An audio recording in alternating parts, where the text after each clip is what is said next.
Hello and welcome to another edition of the People's Rose. I'm Jared. I'm Brooke.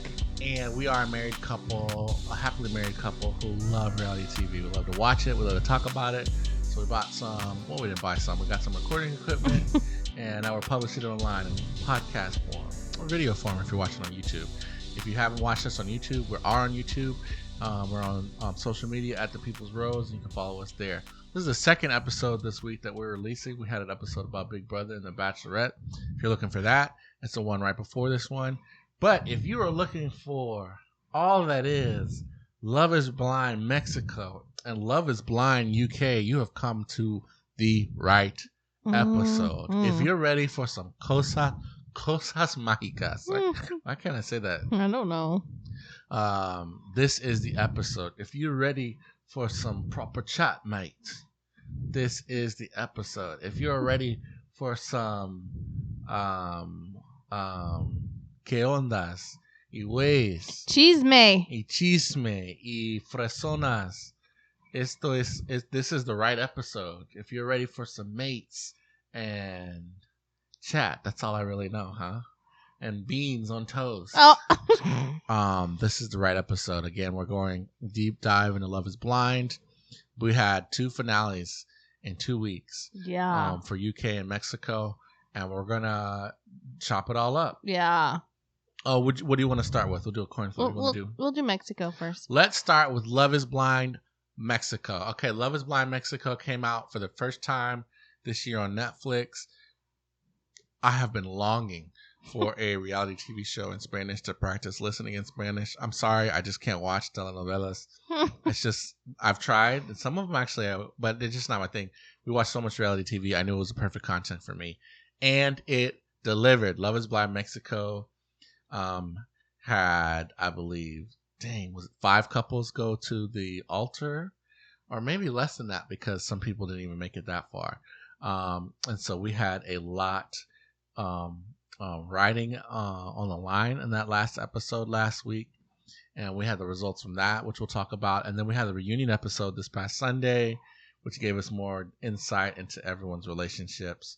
And so let's get into it. I would like to start our discussion with my number one reality TV person, or one of them this year, Irais.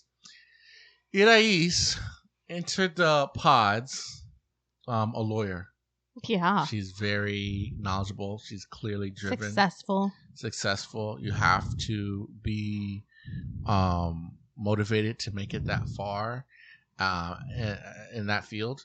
And so I see her already as a person who gets her way. Who is motivated to get what she wants. And that kind of reflected in her journey. Irais and ended up with Rene, but that's not. Let's examine how she got there. She had to defeat Rocio with Fernando. She had to, she didn't even care that Karen and Fernando had decided to become a pair. She was still ready to go in there and do what she needed to do. Yeah. Now that ultimately didn't work out, but did that deter her from continuing on with the experiment? No. She continues with Dr. Rene. Dr. Rene. Right? And did she let her initial meeting of Rene outside of the pods, where she saw he was a bad boy with tattoos and reminded her ex, deter her from continuing to be with Rene? No. Even after that, though they didn't go to Tulum together, they met up and they had a relationship on the show. What are your thoughts on Rene and Irais? You know, from the moment that they met outside of the pods, not the first initial, but when they came back and they met at the restaurant, right? I could tell Rene was crazy about her. He's so in love with her. He was so all about her. And then even despite going home, introducing her to his family, they didn't know about the experiment. His family was very standoffish.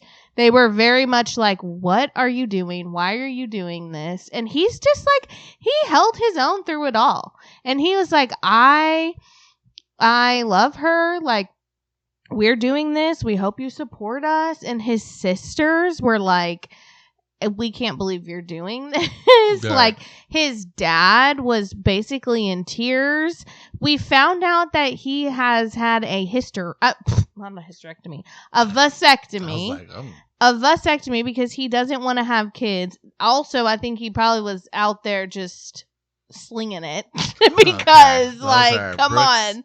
Those are Brooke's thoughts. We are not making any accusations. The thoughts of Brooke are not the thoughts of the People's Rose. Go ahead. So when his dad found out that he had a vasectomy, his dad was devastated. Truly. Devastated. And then in a one-on-one of the camera, in the moment, he was like, yeah, I didn't know that, and I really want grandkids, so I'm really upset. But even Irais was like, yeah, I can take them or leave them. Like, it's okay. Kids, who needs them? Yeah. Well, I mean, a lot of people feel that way, but yeah, go ahead. Yeah. So, and then his mom did eventually kind of come around and was like, I want to be there for y'all. And right. So ultimately. And even his sisters eventually did attend. Yeah. So ultimately, I am going to say, spoiler alert, I was surprised that he said no at the altar. Yeah, okay, well, this is, okay. Okay. There's so much. We could actually do a full pod on Irais and Rene. But I'll try to make this take as short as possible. I'll work my way back through what you were saying. I'm not surprised. I told you that you were like, there's something you said, you're like, I don't know, where I was saying, what I was saying was, in response to something you said, was like, I'm actually feel like sometimes the absence of a father in your life can influence your actions just as much as of having a father. You know what I mean? Yeah. And so you were saying, oh, him and his father don't talk much. And he said that actually on the show. He doesn't contact his father much. But that doesn't mean that doesn't influence his actions. Mm-hmm. You know what I mean? And so when I saw that his dad wasn't there, and at the wedding, at the altar, I was like, this could be a no from him, because I think he ultimately would want his dad to be there for him and to support him, and him and Irais. So then you go back to the meeting with the family. Yes, that was all-time reality TV television. If you don't speak Spanish, please, I beg you to give this season a chance regardless, because that's such an entertaining interaction. Her sisters are not hiding it at all. No. They're like, what? No. On The Bachelorette, if you're used to watching that or other Love is Blind shows, a lot of times the family's like, we're just a little concerned. Yeah. It's a little rushed, and we see that you guys have some differences. Yeah. You might want to work out. His sisters are like, bro, what are you just doing? Full force. This is dumb. Don't do this. And one of Irais' biggest thing was like, he drinks, and that makes me nervous because I've had bad experiences with boyfriends in the past who drink a lot, like heavy drinkers. And his family was just like, we party. We're a family that parties. We don't drink to beat women up. We drink to have fun. And they were just like, if you're gonna take that away from him, like we're not okay with that. They were like, don't do it. Yeah. And the mom was like, and just so you know, he loves his sisters. Yeah. And he's whipped. Yeah. So I don't know if you're jealous of that, but his sisters control him. Yeah. And that's not going to change. And I was like, whoa. Like, that kind of has to change no matter who he marries. But the sisters are like, yeah, that's right. Yeah. Which I think is a very interesting, unhealthy, but entertaining dynamic. Yeah. They were almost smirking at the thought of like, how dare this random woman come? Which is, it is weird. In a month, thinks that she's going to marry. Right. So they were just so against it, and it was so touching seeing his dad go through all of this wave of emotions. Like, when son thinks he's getting married, he had a vasectomy, blah blah blah blah. It was crazy. Yeah. And in the initial meeting, he knew that Irais had been with Fernando. Yeah. And so his reaction was just like, who cares? It's our story. Yeah. So he didn't feel any heat from Karen in her drunken rant being like, well, if you're cool with my let me just say, Karen was dead. She was like, is there a pulse, Karen? Are you alive? Right. And then as soon as Irais and Rene walk into the after party, like honeymoon after party, let's all go have a barbecue. Right. She came alive. And she was mad. She was accusing Irais of only being here to disrupt her and Fernanda. Yeah. And she was like, oh, I can't even believe that Rene accepted a proposal from you after you proposed to Fernando. Right. Which is really not true. And they rolled the clips. They rolled the tapes. What do you think? Do you think she proposed that's so to him? weird. Irais had so many storylines of, was it a proposal? Did she say a proposal? Did they say we're married? And I'm like, we do not need to get into the nitty gritty. It was not a proposal. Was it, hey, you should drop Karen and be with me? Yes. Sure, yeah. And maybe that's my lack of understanding of the nuance of Spanish phrasing. And so maybe that is exactly what they're saying. Proposal. We only think of proposal as a like marriage thing, or maybe it's more like proposition, like you were trying, you know what I'm saying? I mean, people do that in the real world all the time, right? Like all the time. They're like, this is my last chance. Let me get it out there. Every pod, we know someone whose story is not too much different from that. All right. And let's just say, maybe this was eye-opening for some people in this pod. All right. Anyways, not us for sure. But one of our friends or acquaintances. That's too much. Okay. Anyways, so, but I love Irais. And so when you were a fan of her from day one. So when ultimately it didn't work out, like I think it takes a lot of cognitive dissonance to 100% be dating Rene to get back at Fernando, but convince yourself and everyone else, no, that's not the case. Yeah. But ultimately, when he says no, it looks like they continued for a while, but they blame the separation to distance because they're no longer, even though they continue dating after saying no at the altar, they've broken it off. Yeah. You know, let's talk about the reunion. The reunion circle, in Spanish, the re-encounter circle. Oh my gosh. Beautiful. An amazing idea. I need it on the American show. At first, you're like, this is a little cheesy. But then, we're like... Explain it. Get in that circle. So it's like, would you like the host? He's like, first of all, there's 17 hosts on the Love is Blind Mexico reunion. Which, I think Nick Lachey and... 4 to be exact. Yeah, need that help, so basically the main host is like, hey, it's time for Irais and Rene to get in the reunion circle. They had the guys on one side and the girls on the other. Right, before. Like, we didn't know. And then they also had some of the other contestants in the audience as well. Right. And then both parts of the couples would enter the circle. And it's kind of like those cut videos or those Nectar or Jubilee videos where it's like, look, if these two are still together, the circle will light up green. If they've broken up, it'll light up red. And what happens, of course, with Irais and Rene, it lights up red. Letting us know that they're not together. Yeah. So it's a little disappointing that they are no longer, they couldn't make it work. But it's also not unexpected. Yeah. They also were still like very much, I love him, I love her. Very touchy-feely. They were holding hands and stuff it still. Was a little absurd. That could just be a cultural thing. Yeah. But it was an interesting vibe. Yeah. But yeah, so that's Irais and Rene, which I guess leads us straight into Fernando and Karen. Yeah. Because, of course, after Irais Irais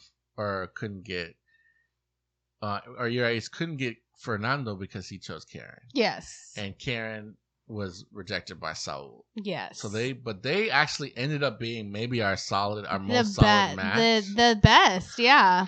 They were the ones that we were like, oh, we know they're saying yes. Right. They said yes. It was a beautiful ceremony.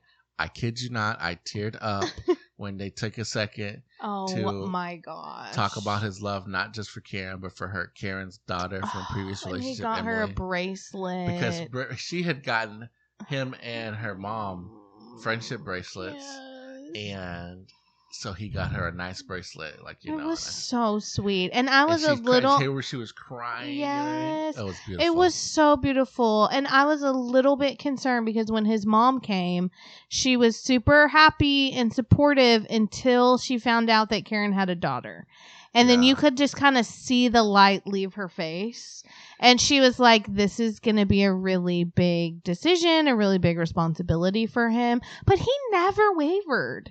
He never wavered. The only, he was ready to take her and her daughter on, which I think is so beautiful. The only thing that tripped him up was the smoking. Right. He did not like that Karen was a smoker. Yeah. So, yeah, it was not Valorant. It was very gentlemanly. I can't think of the word, but that he was so willing and ready. She even asked him a couple times there at the end, like, "Are you a little disappointed that we're not going to get a time, an official time as husband and wife, and you're going to have to jump straight into being a family man?" He said, "No, I don't have any problems with it." And so I was 100% certain on them, except for the cigarette thing. And this is okay. I love Love is Blind Mexico. I love advertising the show, to people who I know speak Spanish and who also like reality TV. But let this be a lesson that you have to be careful who you tell, to what shows you tell. You have to be careful what shows you recommend to people. Because I was at church talking to my Spanish friends, Spanish. Oh my goodness, talking to people I know who speak Spanish at French. I'm done talking. French. Podcast over. Are you having a stroke? Podcast over. Thank you for listening. Concerned. So at church, our friends who speak Spanish, right? Yes.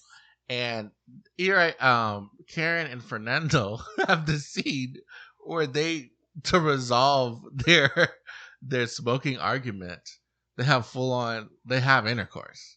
Like, we see it happen. And we saw it in the previews. Like, you see her hand. Yeah, I mean, not to get too graphic. Yeah, I don't want to get blocked on YouTube.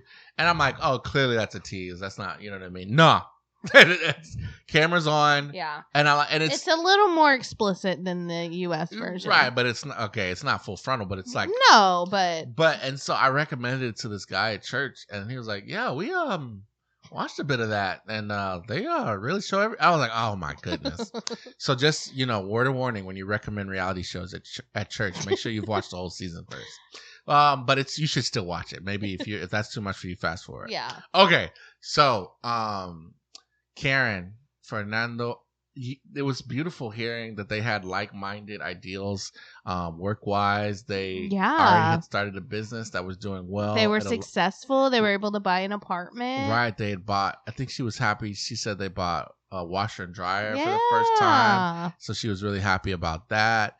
And they showed vacation pictures of their time in the interim. Him and Emmy seemed to be getting along. Mm-hmm. Everyone was having a good time. Yeah. Aside from the brief flare-up she had with Irais and the little bits of doubt she had about her kid liking him, and then of course the cigarettes. They were kind of smooth sailing. Yeah, yeah.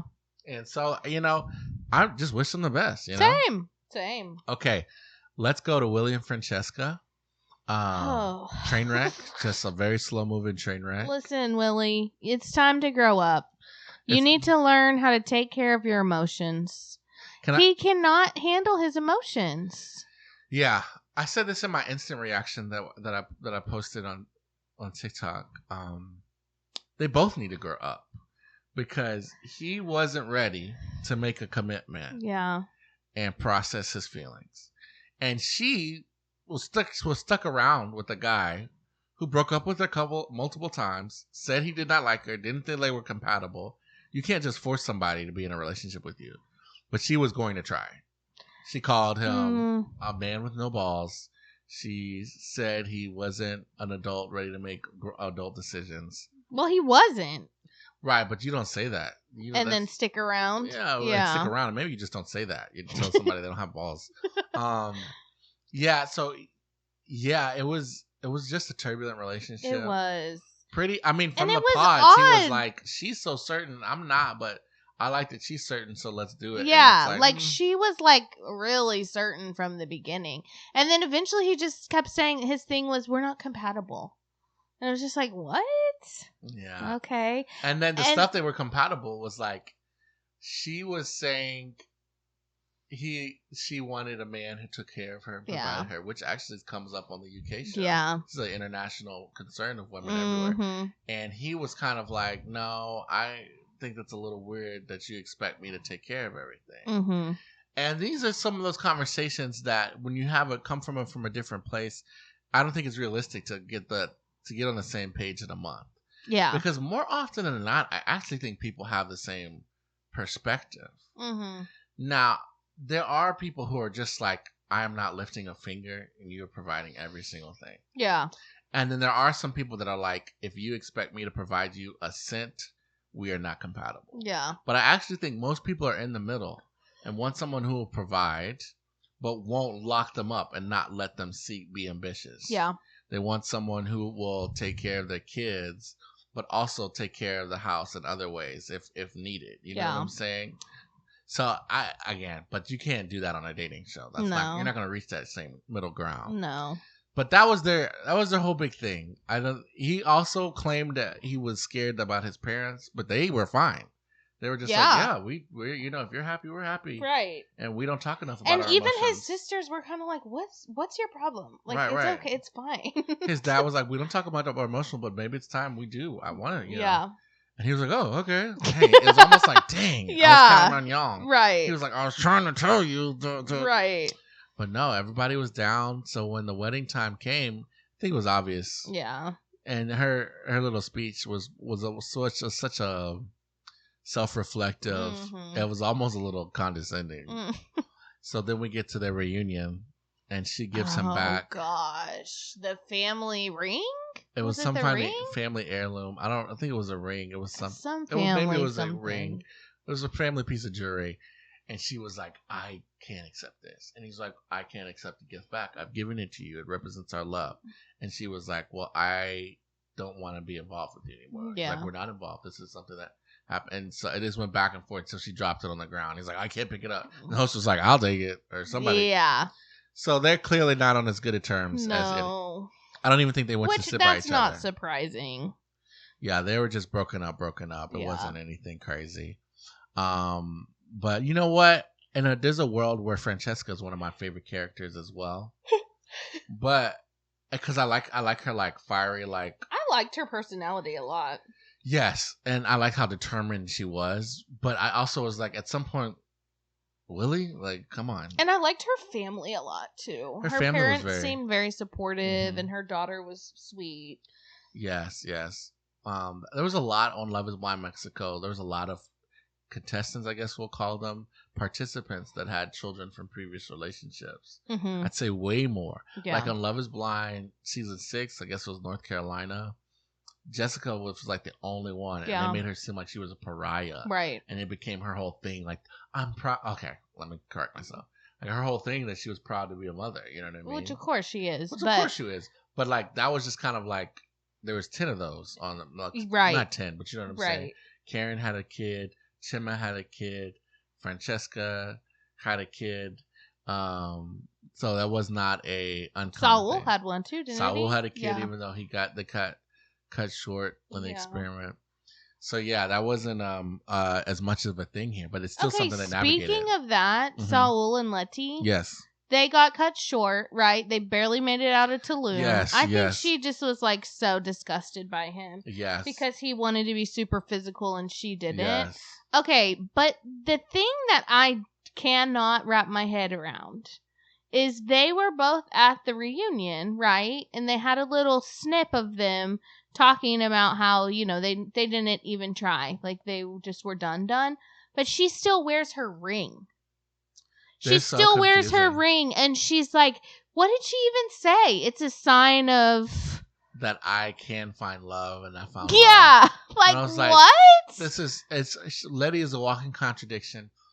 I want to say something. I want to make it very clear. I do not want to minimize Leti's feelings of did she call it trauma? Just the way that he was over enthusiastic about touching her early on. Right. But I'm a little, and so that's not, I don't want to minimize that. She's totally valid in that. Right. But she was like, okay, I found love in the pods. And so that's what the ring represents. But the person you found it with is someone who you claim basically immediately disgusted you. Yeah. And then I do actually see a lot from Saul's perspective, but he handled it with grace. He didn't try to stick up for even though I thought he did have some room to say, like, well, actually, from my perspective, you know what I'm saying? Yeah. He was just like, I made you feel uncomfortable. I didn't uphold and make you feel safe.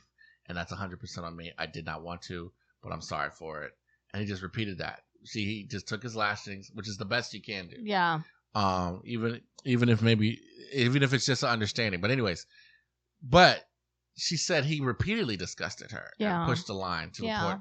And so I was like, in my head, I wouldn't want to keep a ring. Same. You know, or maybe keep it, but wear a ring from someone who came from, but maybe that's not what she said. That's not what it represents. Yeah. But I was a little conflicted because then they meet at the party in the season. I forget what episode.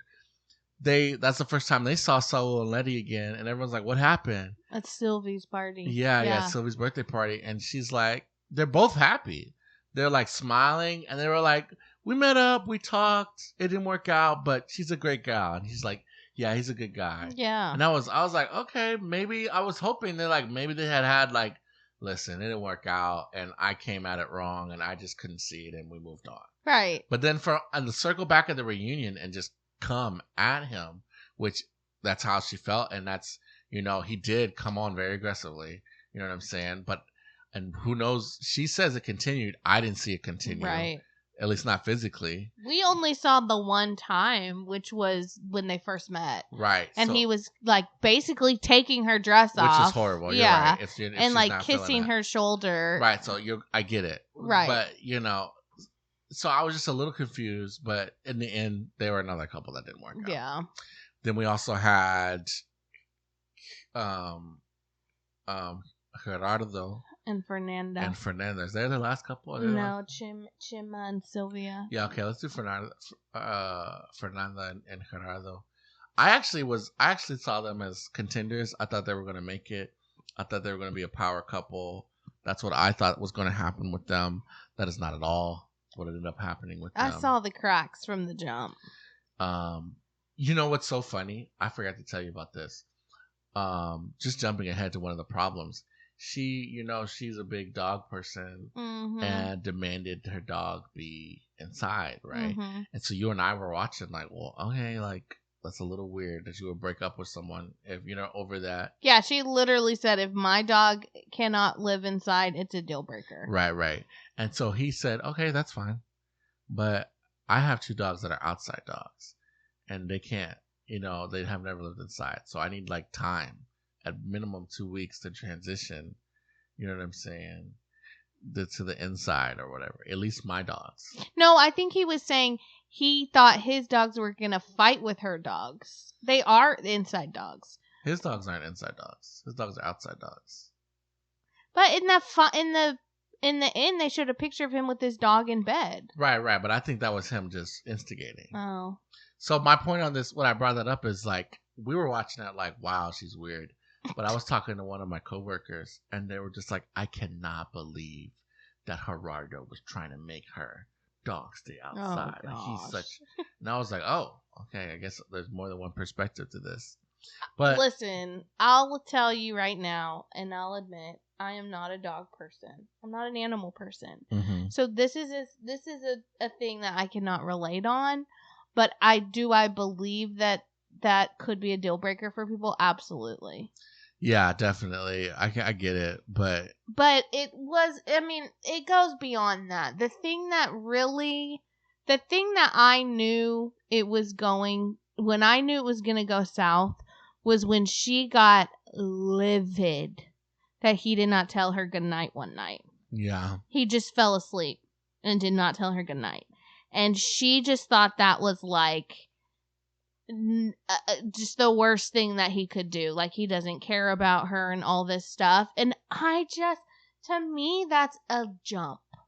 Like, they weren't even, from what I understand, I could be wrong, they weren't having like an argument before or anything. It just was like, truly was just like, he didn't tell her goodnight. And fell asleep. And so then he was like kind of confused, and she was like mad.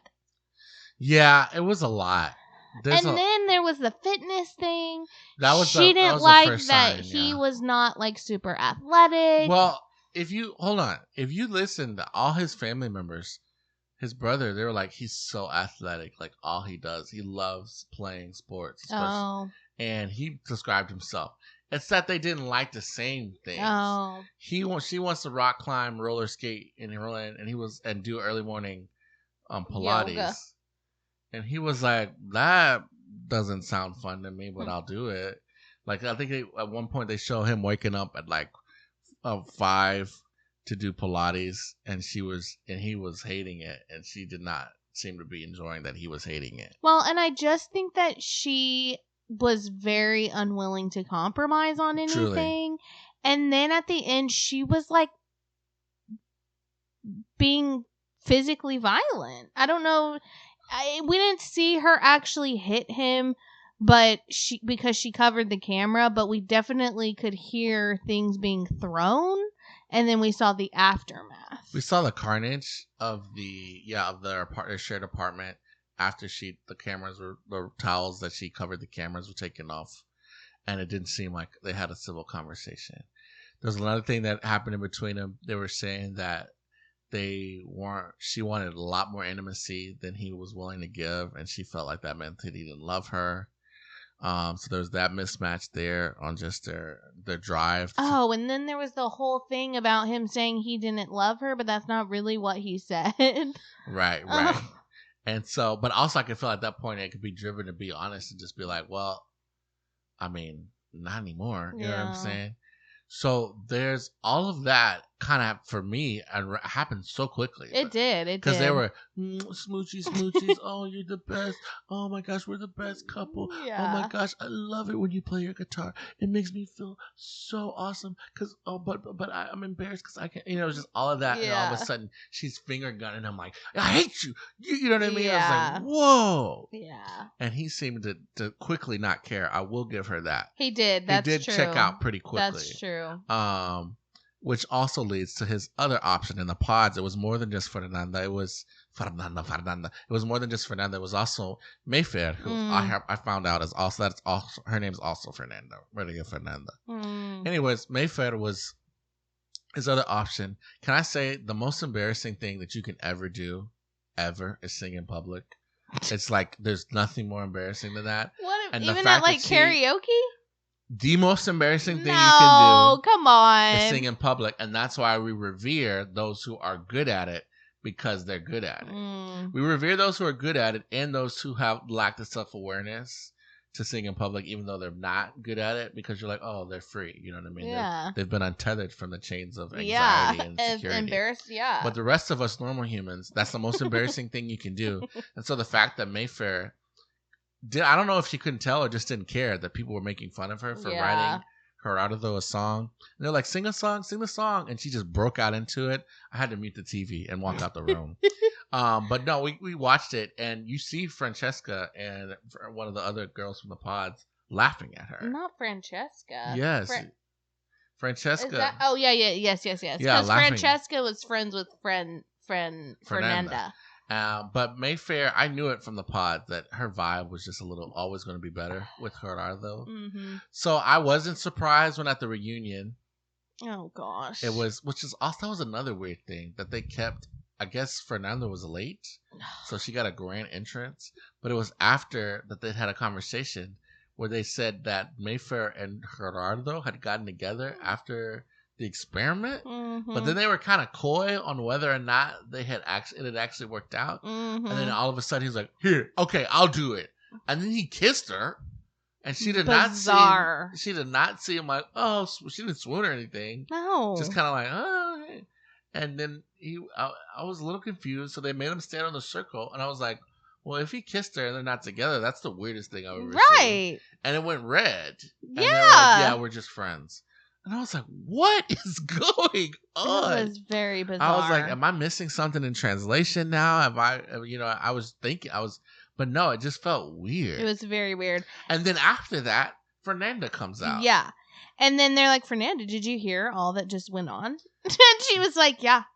And obviously she was still upset. And they made them go to the circle and they were like, we obviously know y'all aren't together, but this can be like some final words you have for each other, which is so crazy. It's like, okay. And I can't even remember what she said, but it was clear that she accused him of going on the show to promote his singing career. Oh my gosh. Yeah. Guys, please believe Love is Blind Mexico is so good.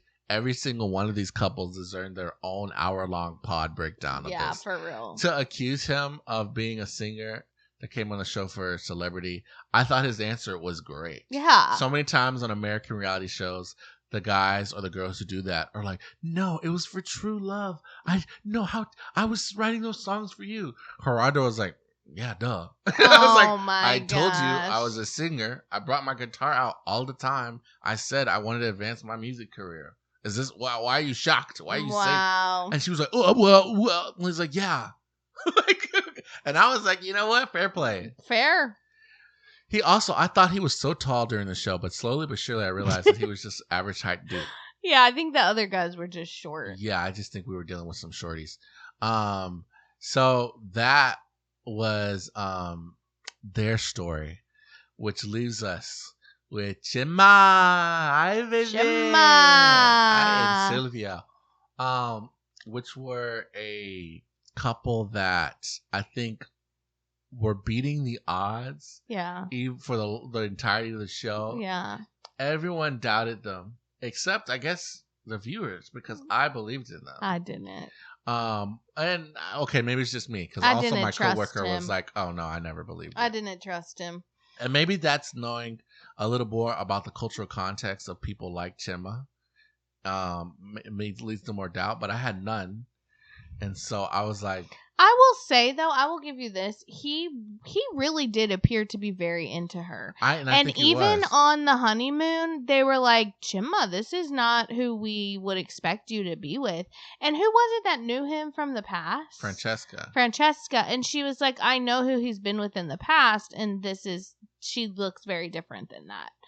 And he was just kind of like, I'm into her. I like her. She's sexy. Like, you know, and they had good chemistry. Right. The one thing, and I do believe it. It was true, but if you'll remember, his brother says this is kind of par for the course for him. He falls in love fast, and he gets super involved really quickly, and then for whatever reason, it doesn't work out. Yeah, and that was pretty telling. Very telling. Well, and then we started to see the cracks at her birthday, because then they kind of went in on him again. And he was like, oh, well, I didn't like the dress she wore or the eyelashes she had on when we first met. And she was like, excuse me. First of all, it's my birthday. Right. Second of all, don't say that. Don't say that. Yeah. You know, that there's a prime instigator. I forgot his name because he wasn't a main character on the show, but he was apparently in the pods. But it was almost if Chema had already gone around telling the guys. Yeah. Because you see him smiling. He's that like, could be hey, true. Chema, tell us again what you thought about. That could be true. And he was an instigator because I was like, why would you ask that? Yeah. And then Chema was like, no joke, just straight face, like, yeah, eyelashes could have been better. Yeah. And then when he got pressed on, he's like, listen, I'm an honest guy. Your eyelashes were messed up. You were toe up from the flow up. The dress was ugly. I had to say something. Yeah. It's like, bro, really? You don't say that about your fiance. Yeah. So, and if it happens, say like, oh, you're so beautiful that even like the style isn't what I normally go for. Right. But you changed my whole opinion because you looked marvelous. Yeah. Do something like that. Right. He couldn't do it. No.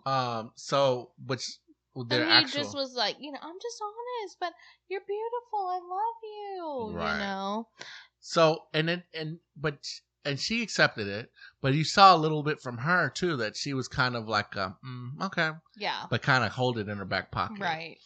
So when they got to the marriage, who knew what they were gonna do? They didn't really do anything. They just grabbed each other and ran off. Yeah, they were like, "We're gonna do this our way," and just left the altar together. Yeah, and his mom was like, "I'm not entirely sure what happened." Yeah, I'm waiting for clarity. His mom was pretty tough. Yeah. She was like skeptical of Silvia because of her job, remember? She's like, I think she should have a real job, basically. Right. Which, you know, yeah, she just said it wasn't sustainable. Yeah. And then, so yeah, it appeared that they were going to stay together. And I'll say this too. Chema has a child who's only like 13 months old, right? At the time of filming. At the time of filming. And Silvia was all about being there for that baby, which I think is so amazing. Right. And not a lot of women would be like, no, that's too young. There's too much baggage, like too much drama. I'm not going to do that. But she was all about it. And let's talk about Silvia. I don't know if it's a cultural thing, and maybe I need to stop saying that, but she's just a normal, beautiful woman. Yeah. She's labeled herself as a curvy model. Okay, I don't know all the breakdowns of modeling classifications, but the fact that it became such a storyline, like, I don't know if her body type is the type he used. Yeah. I'm like, what? He's like, duh. She's a tall. No one was talking about her being tall. It was all about, but it's not like we're not talking about Fat Albert here. Yeah, wasn't. We're not even talking about like some of the plus size models I think of in America. Yeah. She wasn't even that big. No. You know what I mean? She was just bigger than him, and he's short. Yeah. So like most women they were basically the same height. Right, out of heels. Yeah. And so I felt that was very unfair that became a storyline. Same. Yeah. So yeah. Anyways, they get on the reunion circle.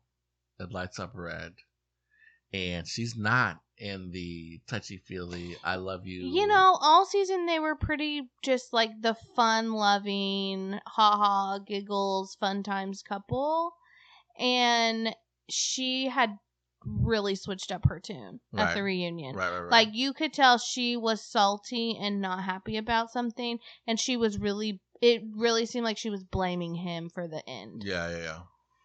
Yeah, it was, she brought up quite a few things that upset her about it. She brought up the wedding again, not the wedding, the birthday faux pas that he did, which of course it was deserved that he for that to get brought up.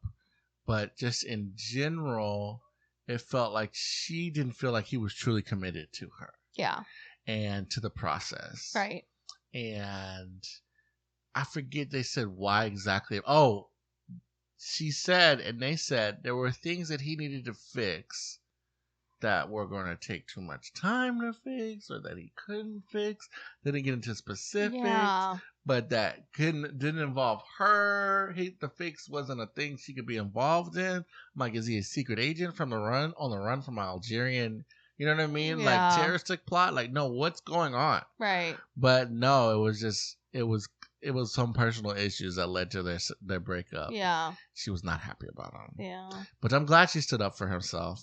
They all seem to no one seemed to hate each other except for Franchesca and Willy and Gerado and Fernanda, and Chema, and maybe not so much. I don't know. Yeah, I don't know if they hate each other. I don't know if they're going to be... Well, they said they're friends, but it was kind of like, we're friends. Yeah. And I don't think so. No. So actually, it's just Karen and Fernanda. Yeah, they were the only successful and Irais and Rene seem to be chummy. Yeah. They might be...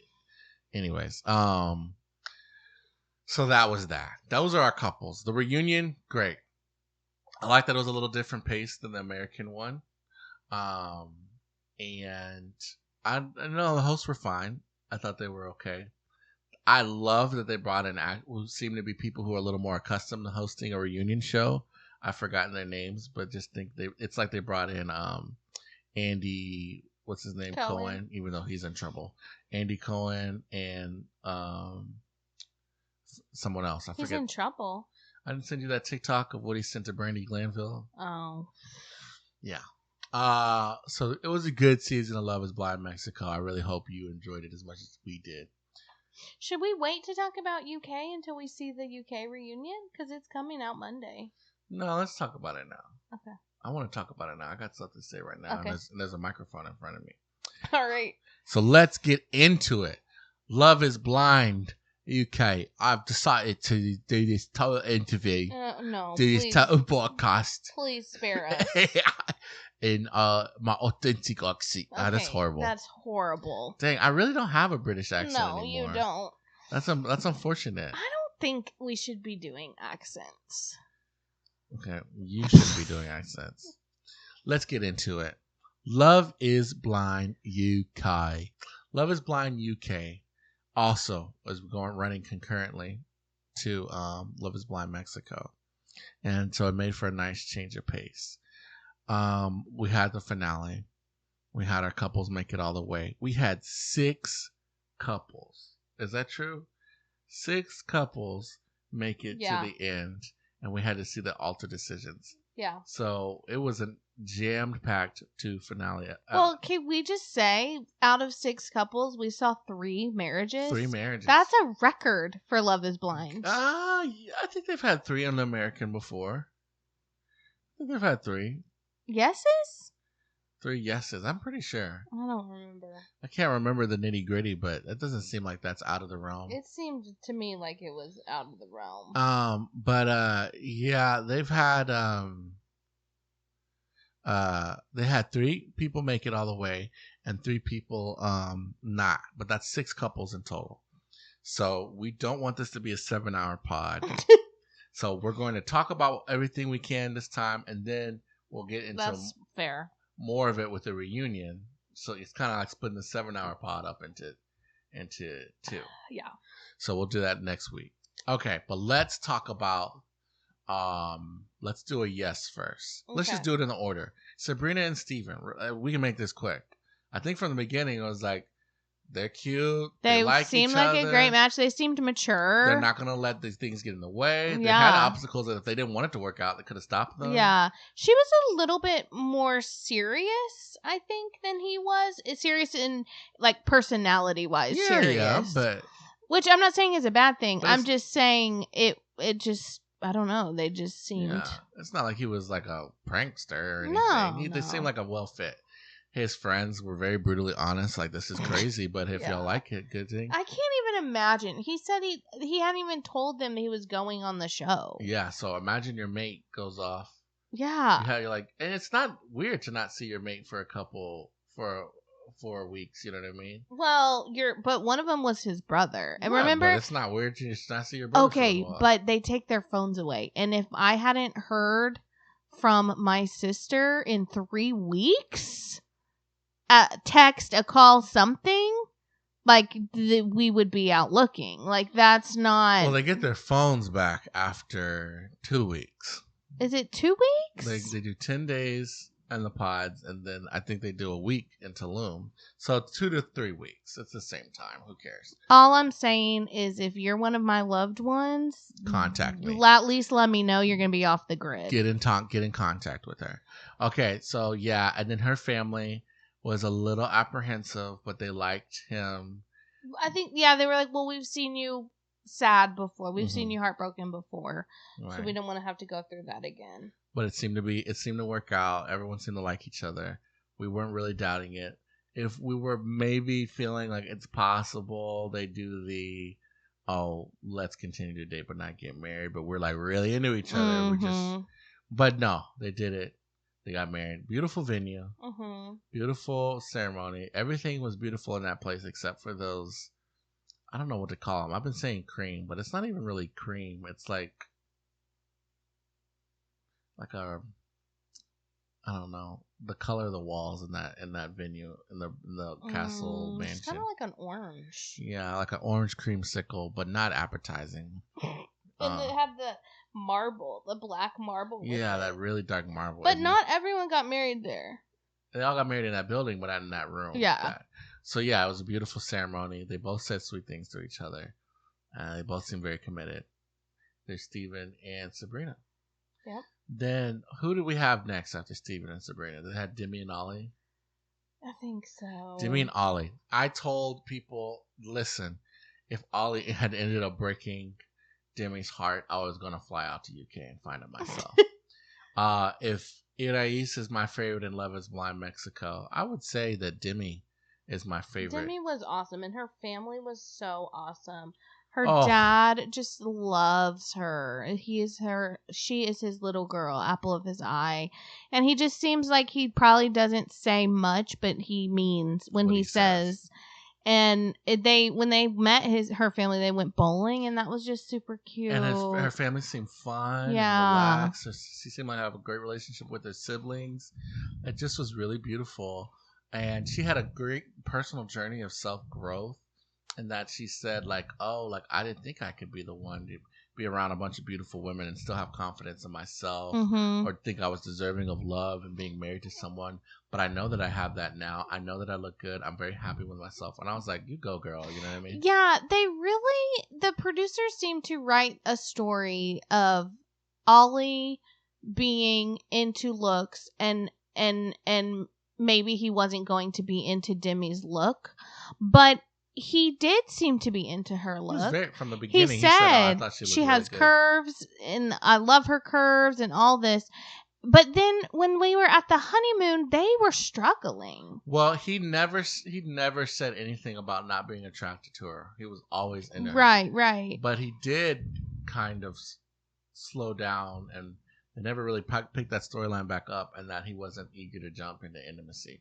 Which, that's to each their own. That's not that crazy ideal. In fact, most people would be like, no, we just met. You know what I'm saying? They were all, you're right. And I'm sure there was pressure because they were all talking about it. Right. And what they had done and how hot it was and blah, blah, blah, blah, blah. And so then when you're the only one who's not talking about it, maybe you do feel some sort of insecurity.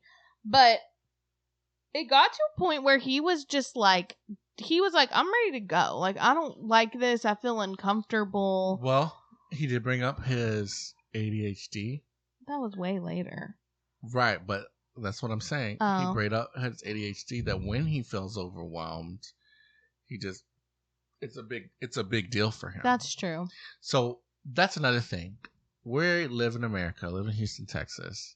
Maybe it's because you're a counselor and I've got a proximity to it, but I feel like it's become Americanized to not have there be a stigma around ADHD. Yeah. And maybe there was in the 80s, 90s, but now when people say they have ADHD, I don't mean this in an offensive way, and maybe it is inconsiderate, but I'm truly like, okay, so you know what I mean? Right. Not in like I don't care, but just like, yeah, okay. Yeah. It's like saying I'm left-handed. Yeah. Like it's just a description of you. Mm-hmm. And maybe it's we're privileged because of the medication, and it's not stigmatized to seek help for it. But a common thread on Love is Blind Mexico that had with UK is that it had a whole segment on ADHD. And they explained what it was. Yeah, I think it's called TDA, the acronym in Spanish. Yeah. Because Letty has it, and it was like a reoccurring thing. Mm-hmm. She said it's very cute, and I was like, oh, wow, And he had it, and you're right. They had to explain it and what it's like living with it. And he was like, I've only told, literally, they sat down, and I said, oh, he must have ADHD, which I am a counselor. But I'm not actually diagnosing. I have to give my disclaimer. And then he was like, yeah, I've only told 3 people this in my entire life, but I have pretty severe ADHD. And I'm like, so the fact that he said I've only told 3 people says to me that, there is still a stigma around it. Yeah, so that was just a little confusing. But that played a part of it. It was overwhelmed because his ex, Catherine, the person he also had a relationship with in the pods, was there and wasn't ugly. You know what I mean? Yeah, true. But I think looking back, he knew what Catherine would look like. He said, "Oh, I figured. I know exactly type of girls that go to that club." Yes. And he said, did you look how I expected? He's like, you look exactly how I expected. Yeah. So it's not like, oh, I picked the one least attractive one. He knew. Yeah. The kind of girls he was picking. Yeah. I think he was just kind of overwhelmed. I think maybe in the past he's picked girls like Catherine a lot. Oh, definitely. And he was like, no, I'm grown and I need something different. And not to say that Catherine is a horrible choice, but for him, she wasn't suited. And I also do think he should have handled it a little better with how he went about still feeling attracted to Catherine. For sure. But that all happened. We had Jamsmine sick on him, and he didn't like that. So I think he was a little turned off. Yeah. Why? What was Jamsmine even doing? She was like grilling him, like, you're either into her or you're not. Which he was like, yes, I'm into her. Like, what more do you want from me? Exactly. I forgot about that. I felt he was very clear that he was like, I'm into her. I'm just a little, it's a lot, what's going on right now. And she's like, well, are you into her? He's like, yes. Are you into her? Yeah, that's a little dramatic, over-exaggerating, but that's what it felt like. She just, yeah. Well, we see where Jamsmine might get those tendencies from. We'll talk about that. True. But long story short, Ollie, Demi. And I think she actually did think she was trying to protect her friend Demi. Yeah. But Demi didn't want her to do that either. Right. Remember? That's you need to have your friend's permission if you're going to do something like that. Right. And still not be maybe not go so full force about it. Yeah, I agree.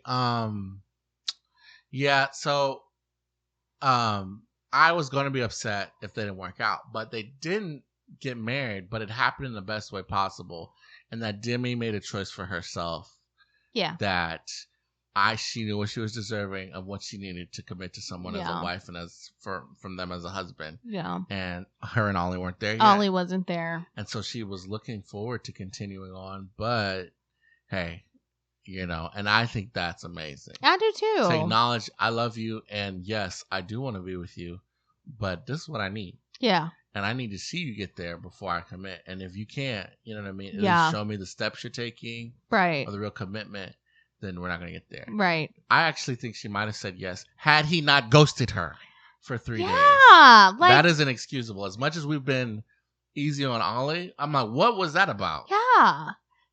That is not okay. So basically they had 3 days where they had moved out of the apartment before the wedding. Right. And she was like, yeah, it was pretty telling that there was like no communication. I'm like, oh, yeah, that's not a good look. Yeah, and that could simply be a thing like him being like, I don't text or call anybody. Like when I get alone me time, I don't talk to my mom. I don't talk to my brothers. For all we know, that's how he is. Yeah. And they need a second to be like, so what was that about? But at least communicate that. Well, maybe they didn't. That's all I'm saying. Maybe at that point they hadn't had time to get to that. Yeah. You know what I mean? And for him, he was like, oh yeah, we talked. It was great. Because he didn't say, oh, we ghosted. For him, it might have been like, of course he's not just going to be like, yeah, I ghosted her for 3 days. Right. So, you know what I mean? So that could be it. And we might hear the reunion like, oh, we figured it out and we've got a wedding date planned. Yeah. Do you think they're still together? No. I don't think so either. I don't think he was ready. I don't think there was something about him that was holding back. And I don't know if it's like an immaturity or just like I don't know what it was. It appeared to me that he loved attention. He definitely loved when he got all the attention from the guys in the pod. And then when it was like negative attention on the honeymoon, he hated that. So it was like, it's almost like maybe he wasn't getting enough attention in his marriage. But then it was like, well, you have to also give her attention. And I don't remember when she had her friends over and he kind of clammed up a little bit. Yeah, it was not very talkative. Yeah, maybe you're right. Yeah, I agree. So I don't know. There's just something a little bit off. I think Ollie, they're in this experiment, and you got a production team getting you to buy in. I could see Ollie, his family didn't show up until the day of the wedding. Yeah.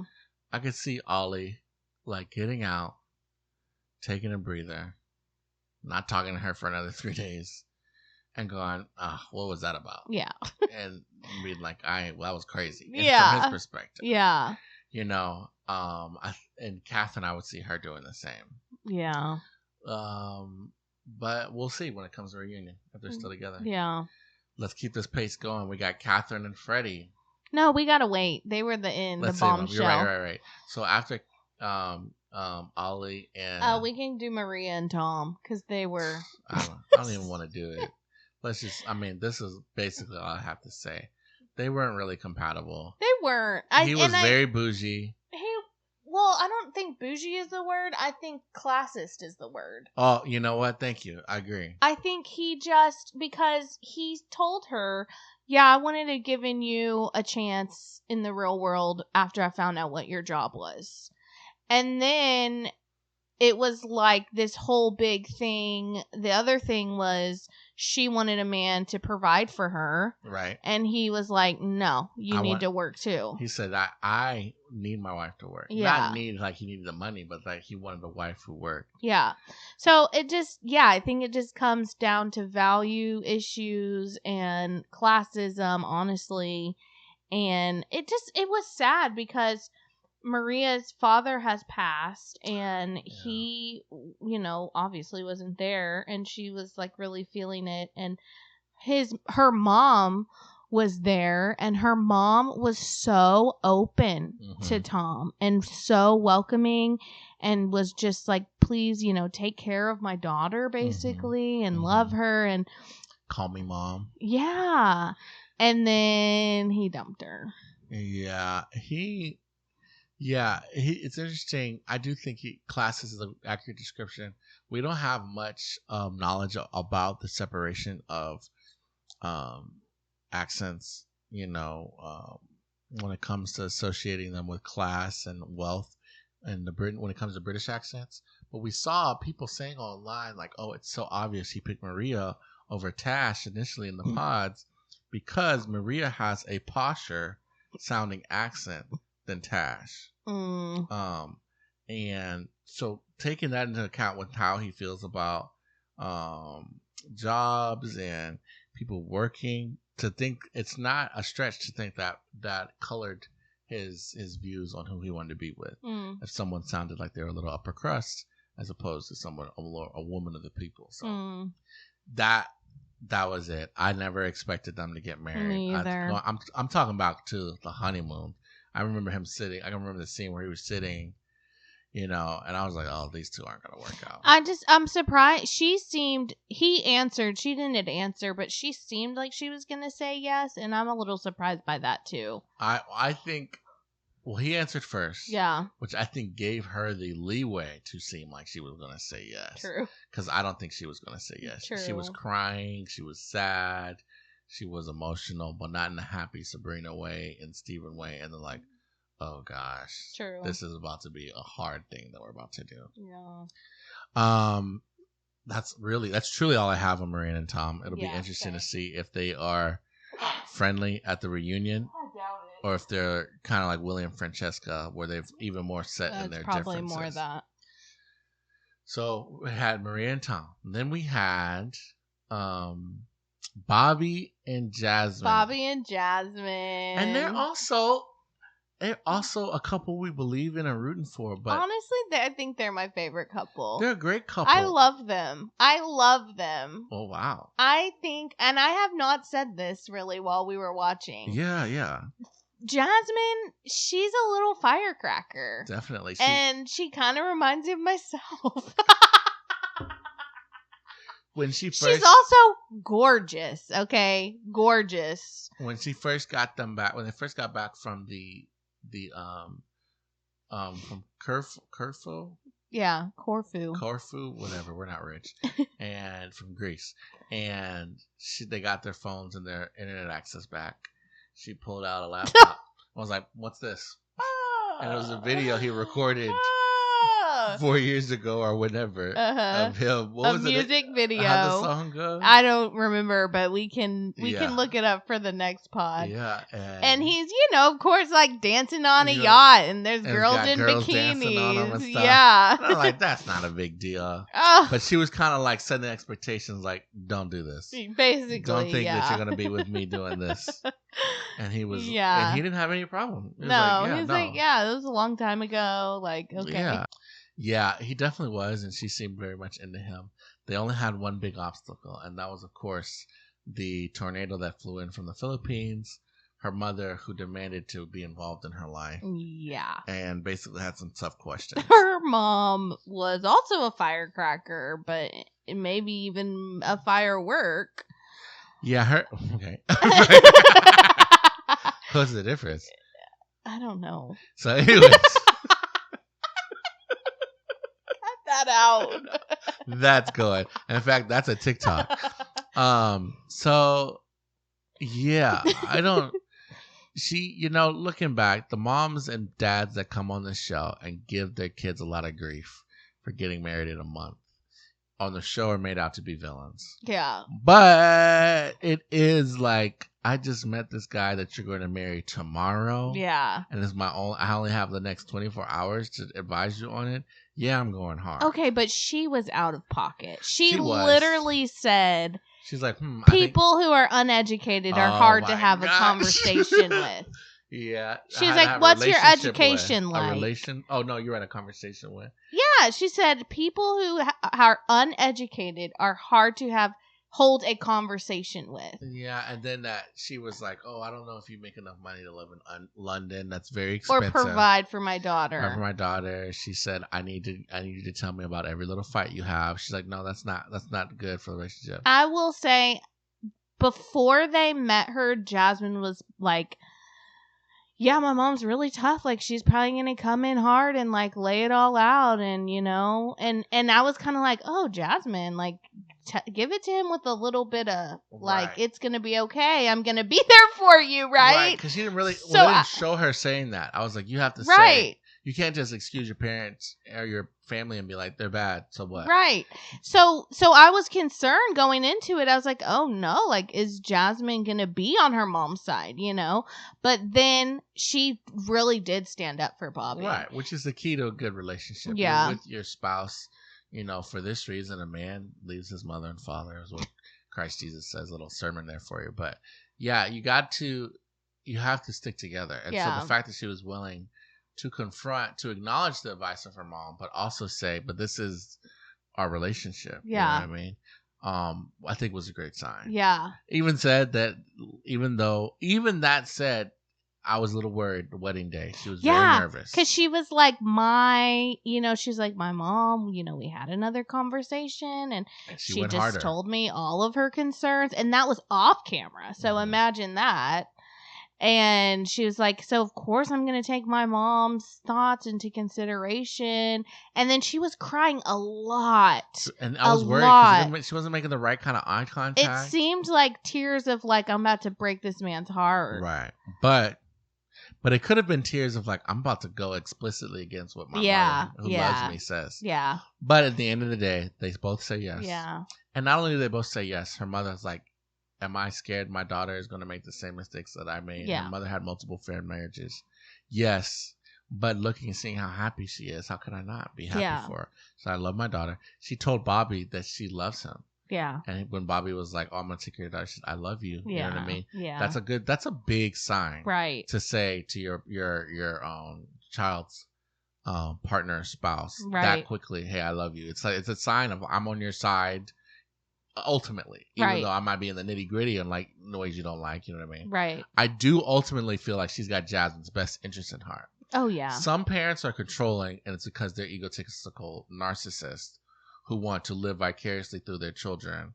And if they don't want it, their children doesn't get it. You know what I mean? I don't want you to date that guy, not because I don't think he's right for you. I just don't want him. You know what I mean? Mm-hmm. And I don't think that. I think she was just concerned about Jamsmine's well-being and her long-term love. Yeah. So that was beautiful. They had was it them that had a really beautiful? No, I think it was Benaiah and Nicole. They all had a beautiful venue. Yeah. But the florals in Benaiah and Nicole's wedding. Beautiful. Went ham. Well, so then they had at the reception, they were dancing and it was like all romantic. And then they played Bobby's song and they were all getting down to it, dancing. Yeah. It was super cute, super fun. Yeah. But Bobby also had like 17 brothers and sisters. But they all seem very close. But I think some of them were cousins. Okay, I was exaggerating. It was kind of a joke, tongue-in-cheek joke. Okay. But they all seem close. They all seem very sentimental. Yeah. I love that when a family can be close and united. Same. And express vulnerability. Yeah. Yeah. So, anyways, so then Benaiah and Nicole. A little more rocky of a road to get to their love story. You know, Benaiah is another one, though, that once they were out of the pods, you could tell how much he loved and rode for Nicole. Yeah. I think what's made these relationships successful, the ones that were the men who were in love. Yeah. Truly. Yeah. Fernando and Love is Blind Mexico. Steven. You can tell he loves Sabrina. Yeah. Bobby, just smitten by Jamsmine. What's his name? Benaiah. Yeah, Benaiah. You know, these ones that are successful because I think they all have that in common. Yeah. Jared and Brooke even. So yeah, Benaiah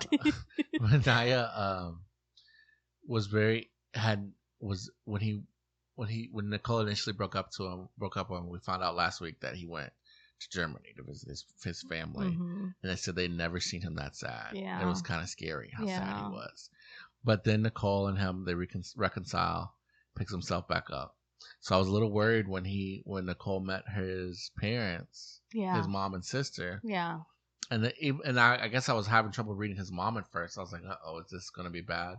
But no, they were very welcoming. Yeah. Very supportive. Right. They loved Nicole. Right. And his sister was even like I can tell, there's something special here. I, at that point, was still very shaky. I did not trust her.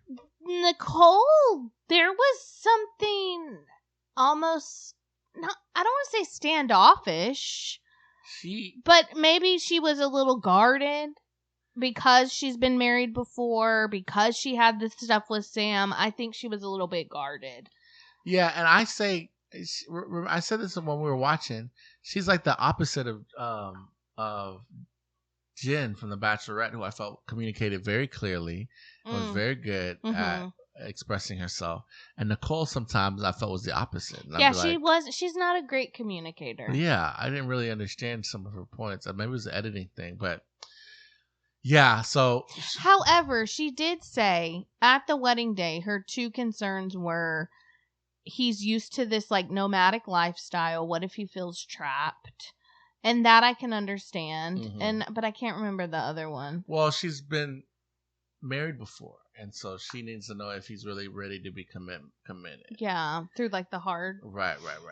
So that's had going on. They had the Sam drama, which we didn't actually record an episode where we talked about. Have we not talked about the Sam drama? Yeah, him bringing up that in the pods, but not outside of it. Oh, him bringing up about her wanting to sleep with him.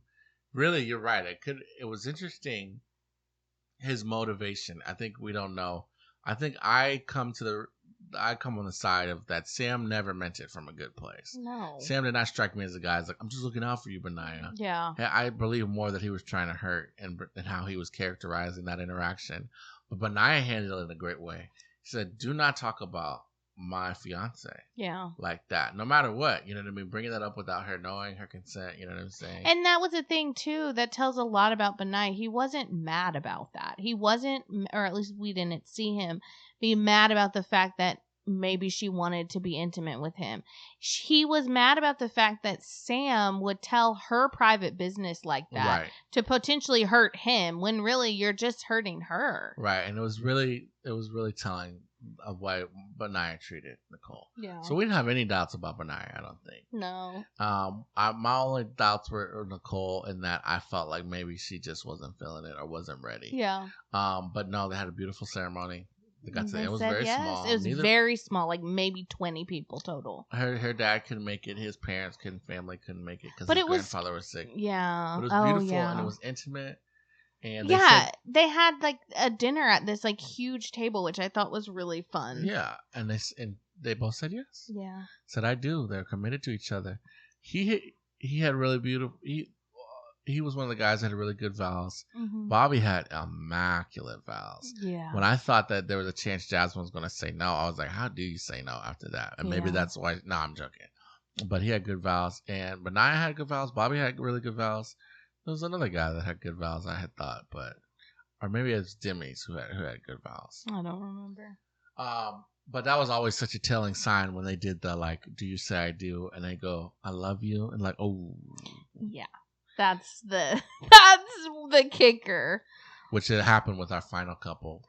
It also appeared that they told the person who said no to leave.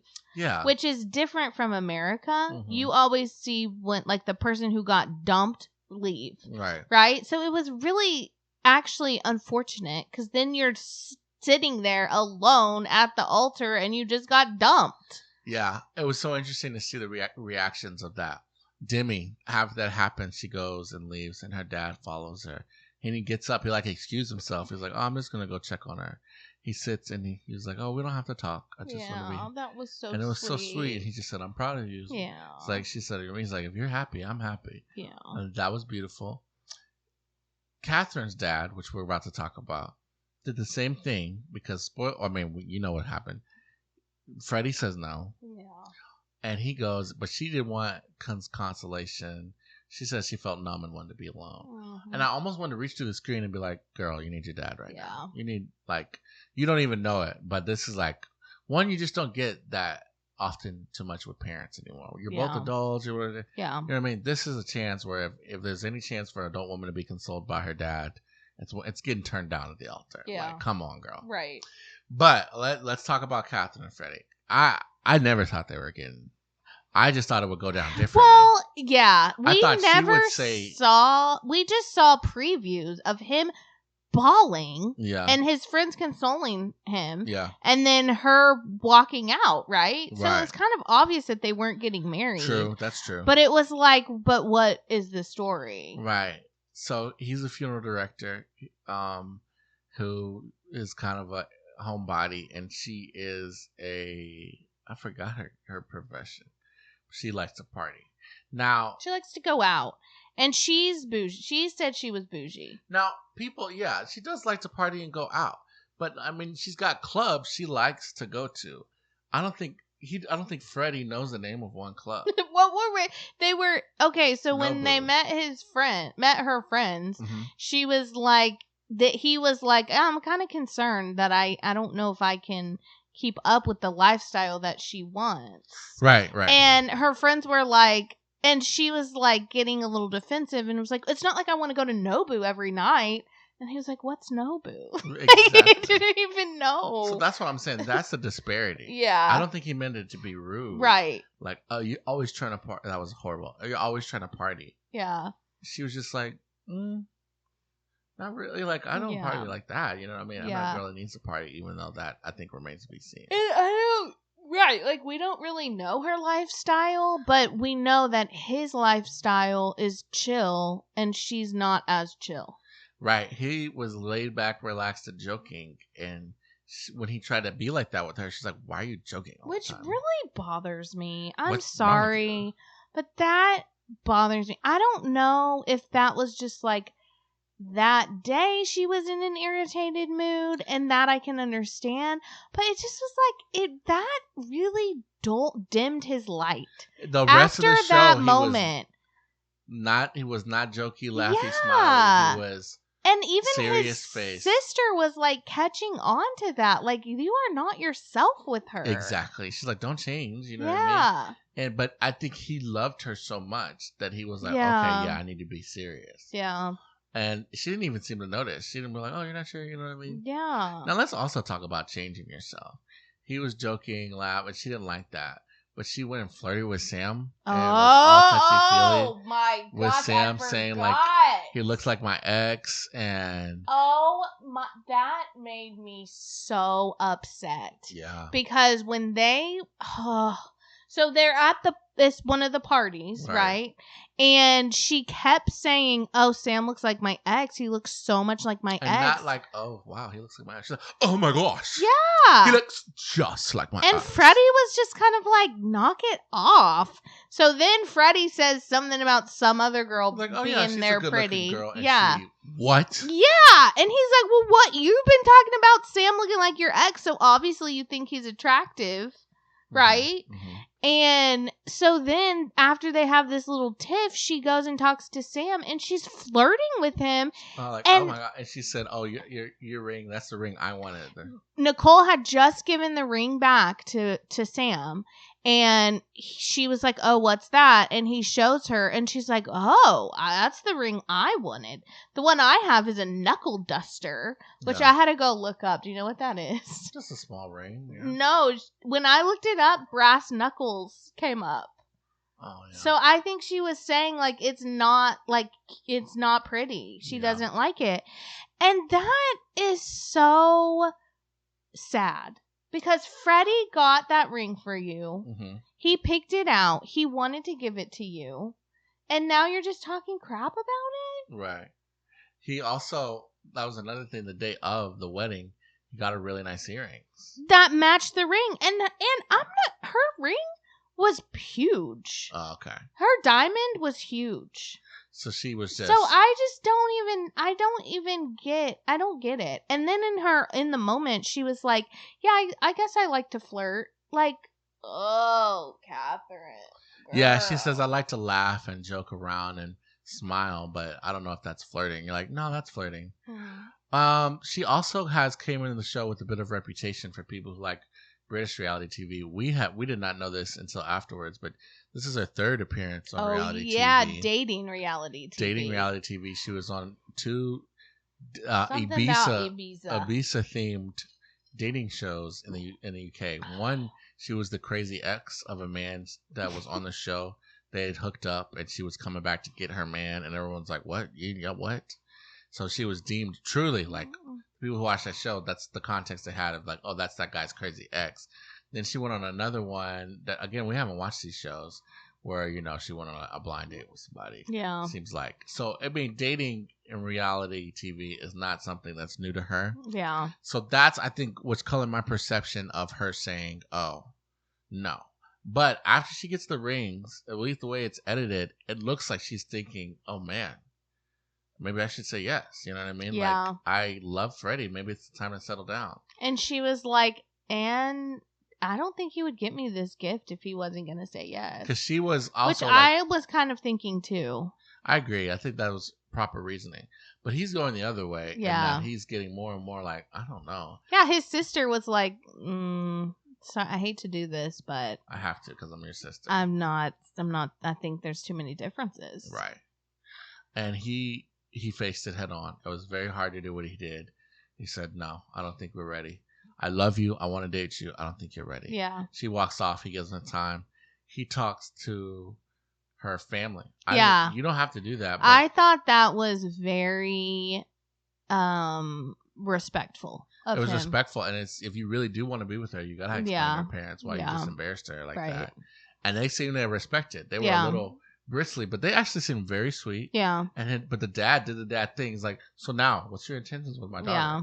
And he said to be with her, provide, love, respect, and grow to the point where we can't decide. Mm-hmm. And it was almost like, "Whoa, dang, okay, yeah, all right." So then he goes and talks to her, and she is just kind of in disarray. Yeah. She doesn't really know how she feels. She does know she likes him, but I don't blame her. After someone says no to you at the altar, I wouldn't want to either. Yeah. It would take everything. You know what I'm saying? Mm-hmm. So I, for that reason, and because I also think Catherine is going to wake up out of this experiment stupor when she gets back into the real world and be like, "Nah, I'm heading to the club." You know what I mean? Yeah. I don't expect them to still be together. I don't Even either. though they leave the show committing to try. Right. I doubt it. I don't think so either. Dang. Love is Blind. Okay, so hours and hours of entertainment. Right. We've seen Love is Blind Mexico. We've seen Love is Blind UK. We've seen all of Love is Blind US. When you watch Love is Blind, what is your assessment? Do you think that Love is Blind is a show that works, or do you think they can't find love? I think it works just as good as any other reality dating TV show.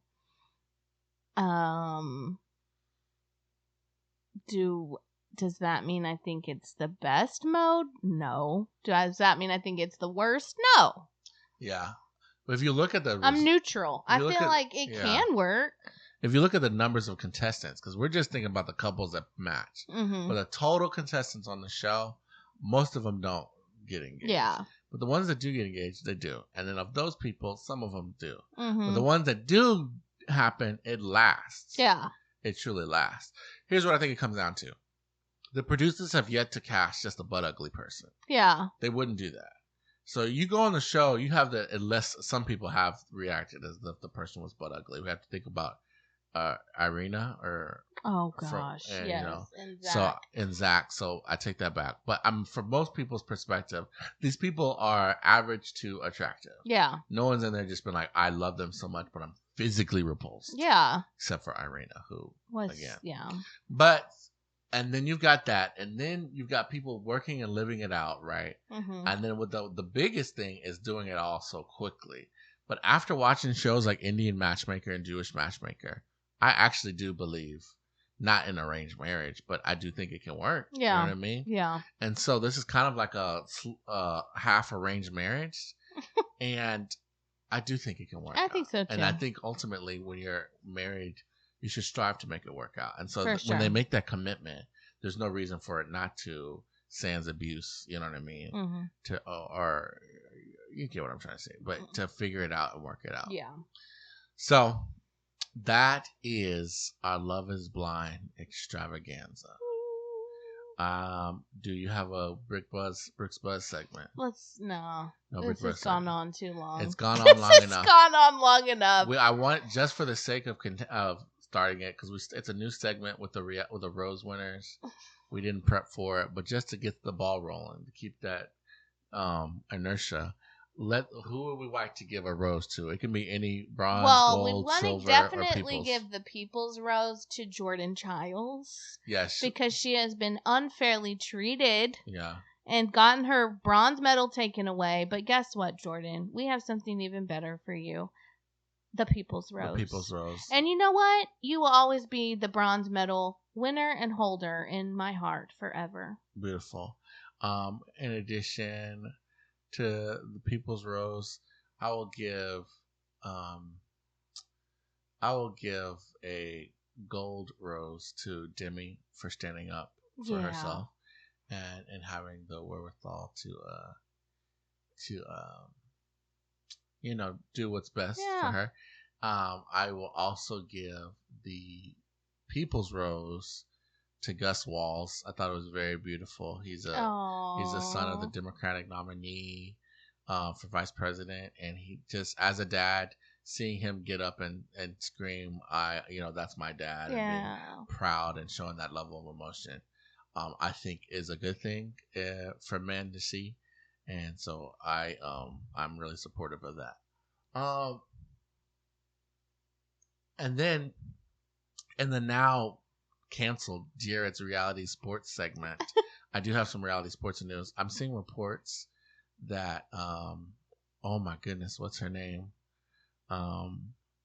Victoria from The Bachelor is dating. Oh my gosh, she dumped Greg Grippo.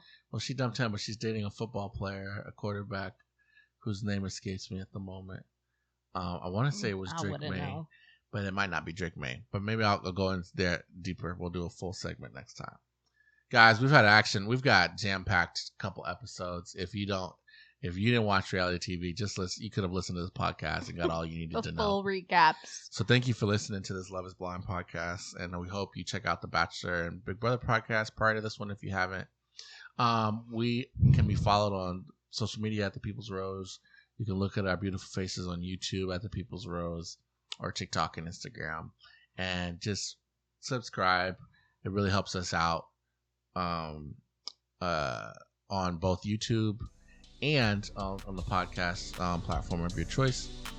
And we just gotta say thanks for listening, guys. We're slowly growing, slowly but surely growing. 10 years, baby, we'll be there. Yeah, 10 years. We'll have our 10K and 10 years. Okay. All right, we can go faster than that. Yeah, okay. But thank y'all for listening. We pray y'all have a blessed weekend. Bye. Bye. Peace out.